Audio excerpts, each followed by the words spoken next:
Jadi maksudnya Mbak adalah tadi ini. selagi dia Islam, kalau Kristen itu kan kekal di dalam neraka, nggak keluar-keluar. Kalau orang Islam berzina dia, kalau dia sudah bertobat, diampuni dosanya di dunia, dia tidak dapat lagi hukuman. Tapi kalau dia belum bertobat, masih banyak dosanya, maka dia masuk neraka dulu. Makanya kemudian dia pasti keluar nih, dapat syafaat dari Nabi Muhammad. Nabi Muhammad manusia biasa yang diberikan karunia sebagai nabi itu mampu mengeluarkan manusia dari neraka. Nah, Tuhan kau bisa nggak mengeluarkan manusia dari neraka?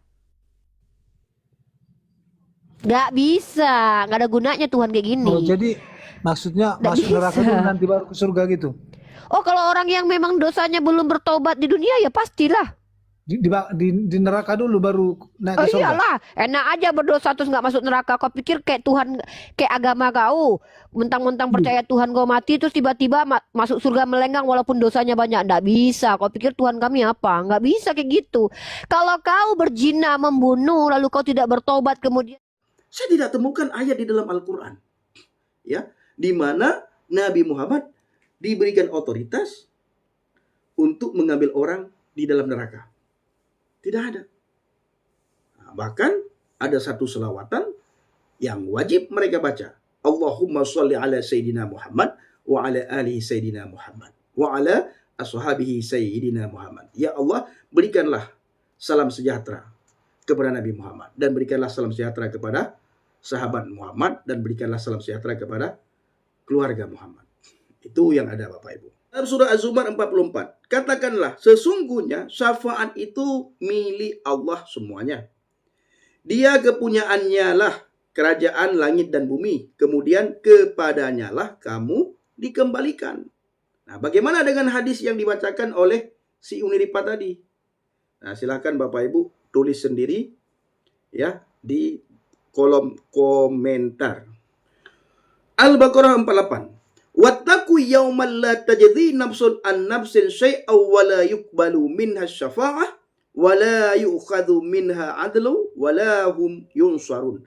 Takutlah kamu pada suatu hari dalam kurung kiamat yang seorang tidak dapat membela orang lain sedikit pun.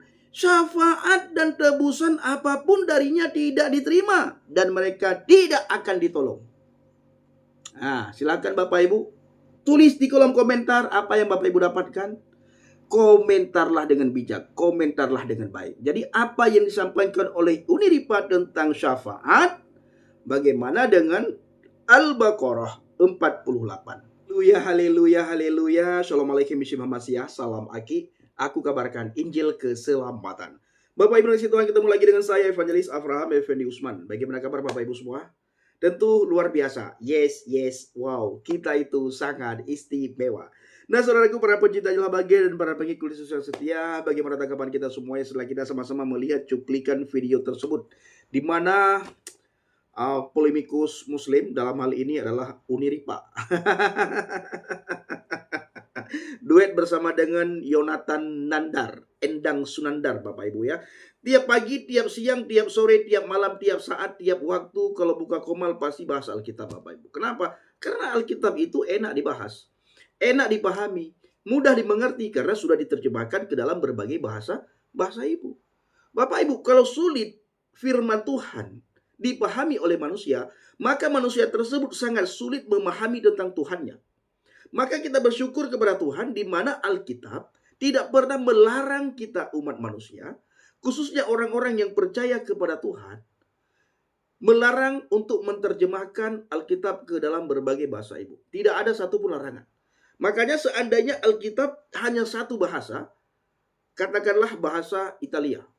Kita yang tidak paham bahasa Italia, dari kecil, remaja, dari anak-anak, remaja, dewasa, sampai tua, asik kita belajar cara membaca. Bagaimana cara membaca bahasa Italia dengan benar.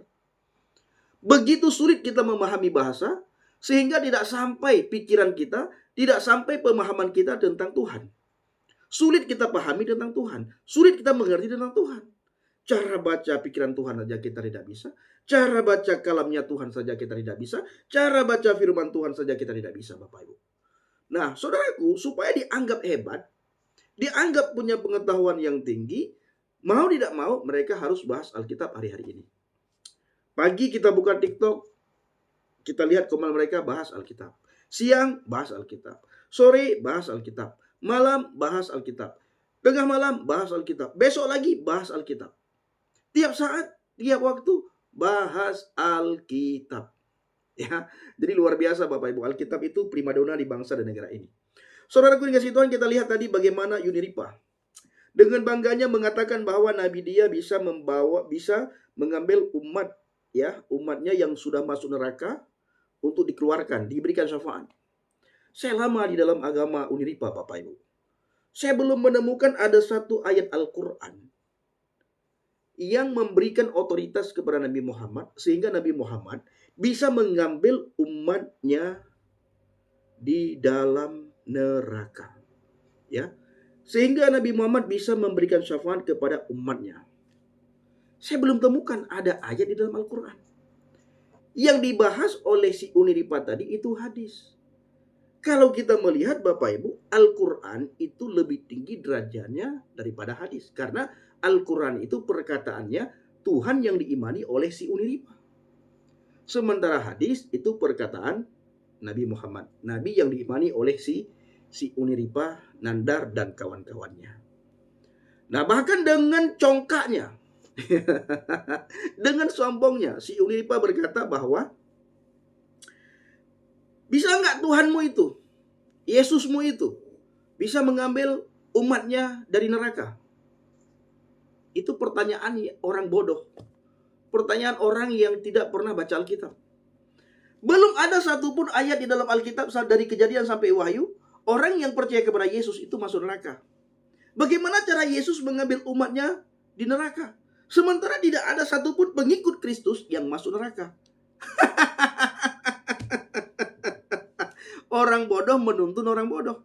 Ya dua-duanya nyemplung ke neraka Bapak Ibu. Nah, kita lihat tadi, sekalipun orang si Uniripa yang seagama, yang seiman dengan Uniripa, berbuat dosa, berbuat maksiat, itu kata Uniripa. Ya, kalau dia bertobat, masuk neraka, memang benar masuk neraka katanya, tapi tetap pada akhirnya masuk surga kata dia. Saudara, saya tidak mau berlama-lama membahas hal ini. Saudara bisa catat, melihat ayat, ya, melihat kitabnya si Uniripa di dalam Al-Baqarah ayat 81. Nah, di situ dikatakan apa? Dan Bapak Ibu bisa lihat yang masuk neraka di situ siapa dan yang kekal di dalam neraka itu siapa. Mari kita baca. Al-Baqarah 81. Bala man kasaba say'atan wa ahatat bihi khati'atuhu fa ulaika ashabun nar hum fiha khalidun. Artinya, tidaklah demikian. Barang siapa berbuat keburukan dan dosanya telah menenggelamkannya, maka mereka itu penghuni neraka. Mereka kekal di dalamnya. Artinya Bapak Ibu, kalau kita lihat ini, yang masuk neraka adalah orang yang berdosa. Dan orang yang berdosa kekal di dalam neraka. Kekal dalam neraka. Orang yang berbuat dosa. Ya, siapa yang kekal di neraka? Orang yang berbuat dosa. Apakah diambil dimasukkan ke surga? Ya tidak tahu Bapak Ibu. Siapa saja yang berbuat dosa dan dosanya telah menenggelamkannya, maka orang itu penghuni neraka dan kekal di dalam neraka. Fiha khalidun. Ya, kekal di dalam neraka. Nah, ini saudaraku. Jadi Uniripa tidak pernah baca kitabnya. Dia sibuk membaca Alkitab.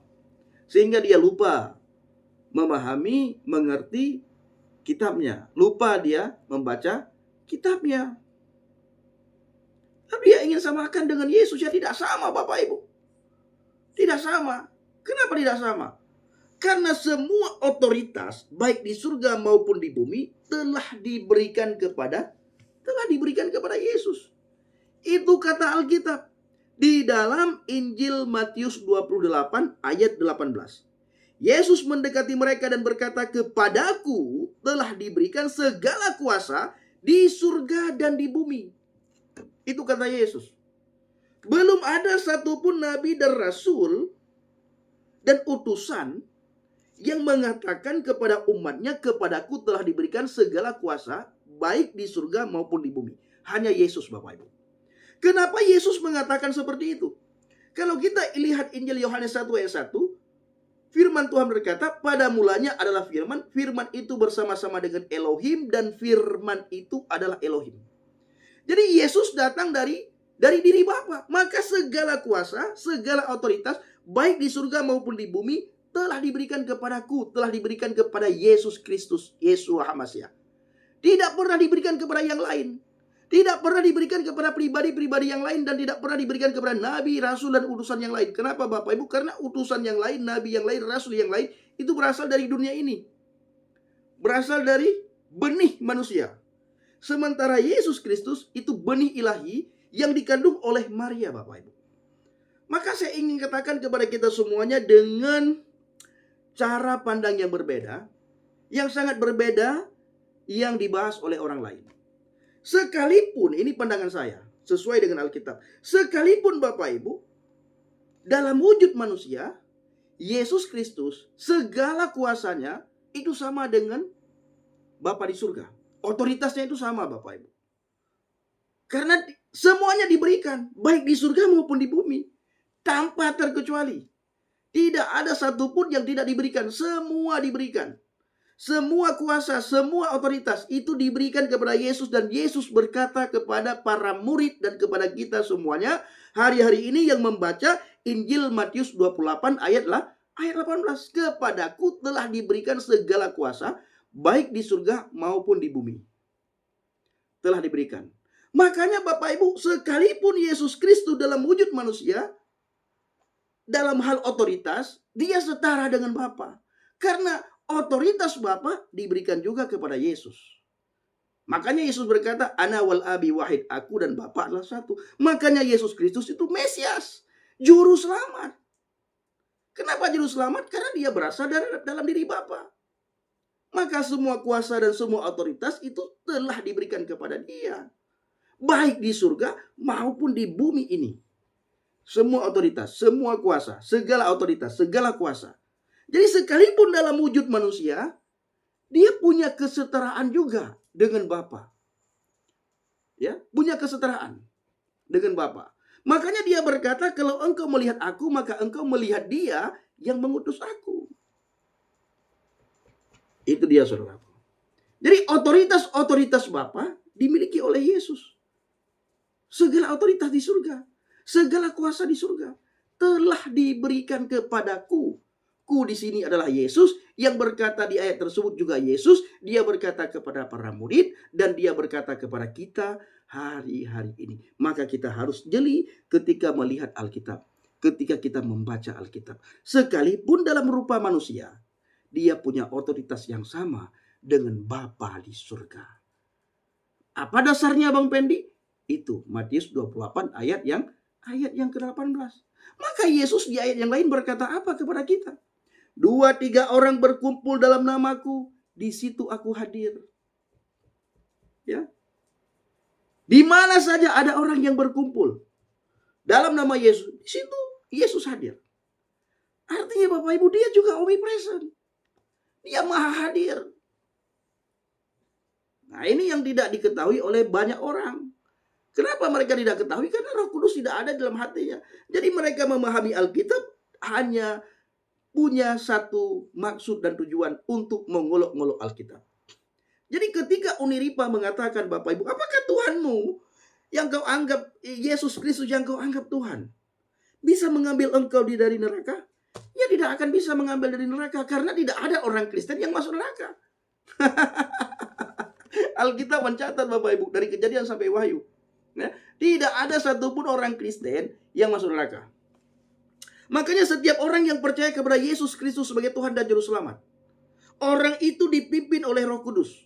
Ketika orang itu melakukan kesalahan, melakukan dosa, diingatkan, diinsafkan oleh Roh Kudus. Inilah fungsi Roh Kudus di dalam hati kita, di dalam diri kita, di dalam pikiran kita. Dia mengingatkan terus akan hal tersebut, menginsafkan kita, mengingatkan kita, sehingga kita tidak melenceng dari jalannya Tuhan. Dan ketika kita ingin melakukan dosa, melakukan kesalahan, melakukan kesilapan, Roh Kudus mengingatkan, jangan itu dosa.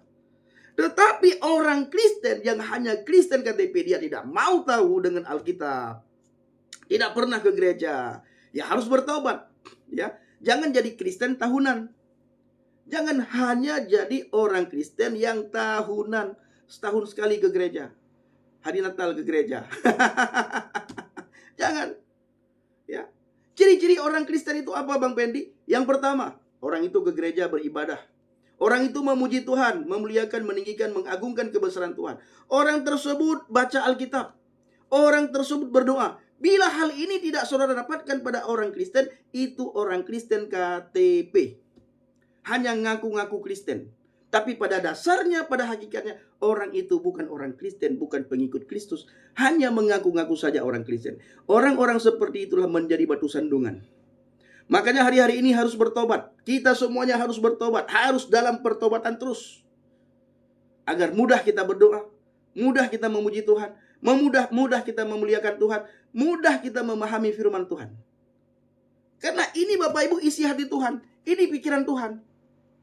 Jadi kalau kita tidak memiliki Roh Kudus, kita sangat sulit memahami firman Tuhan, sangat sulit kita mengerti akan firman Tuhan. Apa yang Tuhan mau, apa yang Tuhan inginkan, apa yang Tuhan sampaikan kepada kita, apa yang Tuhan suruh melalui hidup kita orang percaya, itu tidak akan kita ketahui. Ini dia, ini Uniripa harus tahu. Jangan hanya baca Alkitab, ya, baca ayat Alkitab bersama dengan Nandar, ayat-ayat tertentu tujuannya untuk mengolok-olok orang Kristen, mengolok-olok iman Kristen. Dan ini diuntungkan Bapak Ibu ya. Hukum penistaan agama di Konoha ini sangat menguntungkan bagi mereka. Karena sehebat apapun penafsiran mereka akan Alkitab, mereka tidak akan kena hukum penistaan agama. Tapi jangan coba-coba. Jangan coba-coba kita melakukan hal yang sama seperti yang mereka lakukan. Selama kita tinggal di Konoha, jangan coba-coba melakukan itu yang mereka lakukan, ya, kecuali tinggal di luar Konoha. Nah, seperti Bang Edis TV, ya, ketika diskusi dengan mereka ditanyakan semua ayat-ayat yang ada di kitab mereka. Ya, kita Bapak Ibu gatal tidak bisa garuk, saudaraku ya. Kita tidak bisa garuk kalau gatal, kalau ketahuan ditangkoi, dimasukkan ke penjara, dianggap penistaan agama. Jadi gatalnya kita ini yang tinggal di Konoha digaruk dan dibalas oleh orang-orang yang tinggal di luar Konoha. Ada Kak Sofiatul, ada Edis TV, ada Paul Zhang dan lain sebagainya dan lain sebagainya. Tapi kita harus ingatkan, jaga hati, ya, jaga motivasi dan jaga, ya, tetap dalam koridornya Tuhan. Jangan asal juga ya, itu tidak baik. Karena kita harus lemah lembut, kita harus rendah hati. Kepada mereka yang menanyakan tentang iman kita, kita harus jawab dengan lemah lembut, kita harus jawab dengan rendah hati. Nah, itu dia Bapak Ibu, agar mereka mudah memahami, mudah mengerti, dan mudah menerima apa yang kita sampaikan. Jadi saudaraku ini kasih Tuhan, para pencinta Injil Habagi dan para pengikut Kristus yang setia, saya ingin sampaikan satu ayat kepada kita semuanya di dalam Injil Markus 16 ayat yang ke-16. Siapa yang percaya dan dibaptis akan diselamatkan, tetapi siapa yang tidak percaya akan dihukum. Jadi orang yang tidak percaya kepada Yesus Kristus akan dihukum. Ya, siapapun engkau akan dihukum. Makanya tidak ada satupun orang Kristen di dunia ini, dari ujung dunia ke ujung dunia, dari timur, barat, utara, selatan, kalau kita bertanya, yakinkah engkau masuk surga bila mati hari ini? Tidak ada yang tidak yakin. Tidak ada yang menjawab mudah-mudahan. Tidak ada yang menjawab moga-moga. Semua menjawab pasti masuk surga. Coba tanyakan kepada mereka Bapak Ibu, siapapun mereka, sehebat apapun mereka Bapak Ibu, kalau ditanyakan, jawabannya apa? Ya, nah kenapa seperti itu? Karena tidak ada yang memberikan jaminan. Lalu kata Uniripa Bang Pendi, diberikan nantinya oleh Nabi mereka tentang syafaat. Ya, saya tidak tahu itu karena tidak sepengetahuan saya 30 tahun lebih berada di agama yang satu agama dengan si Uniripa itu, Bapak Ibu dan si Nandar. Saya tidak temukan ayat di dalam Al-Quran, ya, di mana Nabi Muhammad diberikan otoritas untuk mengambil orang di dalam neraka. Tidak ada. Nah, bahkan ada satu selawatan yang wajib mereka baca. Allahumma sholli ala Sayyidina Muhammad wa ala alihi Sayyidina Muhammad wa ala ashabihi Sayyidina Muhammad. Ya Allah, berikanlah salam sejahtera kepada Nabi Muhammad, dan berikanlah salam sejahtera kepada sahabat Muhammad, dan berikanlah salam sejahtera kepada keluarga Muhammad. Itu yang ada Bapak Ibu. Kalau syafaat bagaimana Bang Bendi? Nah, saya akan bacakan satu lagi Bapak Ibu ya. Nah, di mana ada ayat tidak diterima. Tidak diterima syafaat dari siapapun. Dalam surah Az-Zumar 44. Katakanlah, sesungguhnya syafaat itu milik Allah semuanya. Dia kepunyaannya lah kerajaan langit dan bumi. Kemudian kepadanya lah kamu dikembalikan. Nah, bagaimana dengan hadis yang dibacakan oleh si Uniripa tadi? Nah, silahkan Bapak Ibu tulis sendiri ya di kolom komentar. Al-Baqarah 48. Wattaqu yawman la tajzi nafsun an nafsin syai'aw wa la yuqbalu minha syafa'ah wa la yu'khadhu minha 'adlu wa la hum yunsarun. Takutlah kamu pada suatu hari dalam kurung kiamat yang seorang tidak dapat membela orang lain sedikit pun. Syafaat dan tebusan apapun darinya tidak diterima dan mereka tidak akan ditolong. Nah, silakan Bapak Ibu tulis di kolom komentar apa yang Bapak Ibu dapatkan.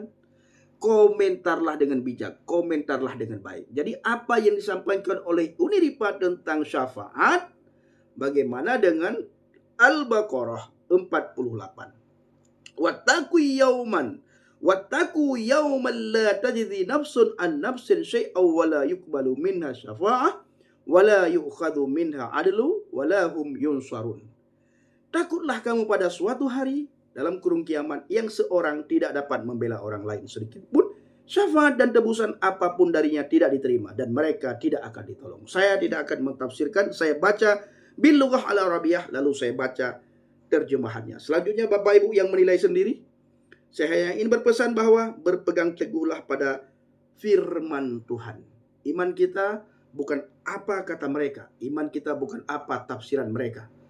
Mereka tidak pernah sekolah teologi, mereka tidak pernah masuk ke gereja, mereka tidak pernah membaca Alkitab, kecuali ayat-ayat tertentu yang membuat mereka enak, hanya tujuan dan maksud untuk menjatuhkan dan mengolok-olok iman kekristenan. Tetapi tetap kita berpegang teguh pada firman Tuhan, kata imani apa kata firman Tuhan, dan fokus orang Kristen itu adalah kepada pribadi Tuhan Yesus Kristus, Yeshua HaMashiach. Tidak ada yang lain. Ya, di luar Tuhan Yesus, mudah-mudahan hanya di dalam Tuhan Yesus ada kepastian, ada jaminan keselamatan. Terima kasih. Shalom alaikum bishim HaMashiach. Salam Aki. Aku kabarkan Injil keselamatan. Bapak Yahweh bishim Adonai Yesus HaMashiach. Ruach Kudus memberkati kita semua. Haleluya. Amin. Salam murtadin. Terima kasih. Saya mengucapkan terima kasih kepada saudara yang selalu mendukung pelayanan Habaget, baik melalui doa, dana motivasi maupun support saudara semuanya. Terus dalam doa dan bawa dalam doa syafaat Bapak Ibu semuanya, agar apa yang kita lakukan berbuah lebat dan berbuah manis.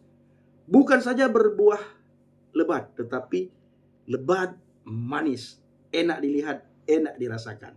Dan saya juga mengucapkan terima kasih kepada saudara yang selalu memberikan input-input kepada saya, yang selalu memberikan nasihat-nasihat kepada saya semuanya ya. Saya ucapkan terima kasih. Bila ada komentar-komentar saya ketika membalas komentar Bapak Ibu yang menyakiti hati Bapak Ibu, yang menyakiti perasaan Bapak Ibu, ya di bulan Natal ini saya mohon maaf yang sebesar-besarnya, dan kepada Tuhan saya mohon ampun. Terima kasih. Salam murtadin.